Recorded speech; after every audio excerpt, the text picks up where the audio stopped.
another kind of thing that's kind of like tripping me up with it are when the passages get into a lot of like with science passages or legal passages, when they kind of get into like the terminology or the lingo and stuff that I've never heard before, and like I look at it and my brain just goes like scrambled, and then it takes me like a moment to like get back into the rhythm of like, okay, like this is what we're reading.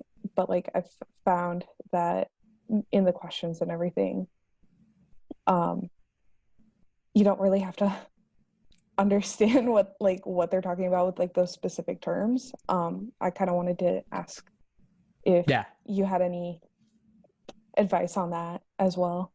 Yeah, sure. I mean, those words are there to trip you up. They're there to scare you.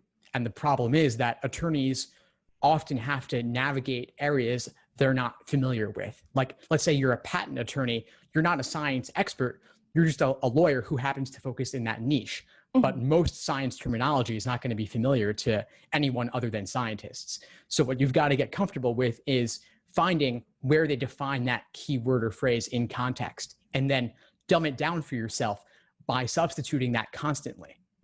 Okay. Okay.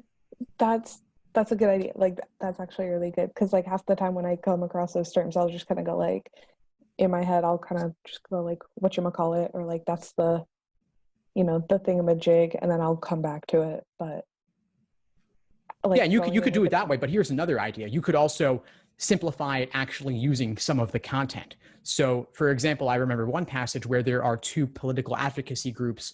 One is relatively more liberal, one is relatively more conservative, but they have their own terms. One was the Congress, one was the League. And so whenever I saw Congress, I would think, okay, that's the liberal one. Whenever I would see League, that's the conservative one, or vice versa, whatever it was. But you could do the same thing with science terms. Like there's one famous passage about mites, like these little invisible bugs. And there are two different kinds of mites. And I would say you could do C and T for them, or if those were the first letter of each of those terms, or you could use a characteristic of the mites and say, okay, these are the slower, these are the faster, or these are the older, these are the newer, whatever it is. Thanks for tuning into the show. Please subscribe if you haven't done so already to be notified of new episodes as I release them. And feel free to reach out if you need anything at all as you move forward with your prep. I'm happy to help however I can. In the meantime, I'll wish you all the best and take care.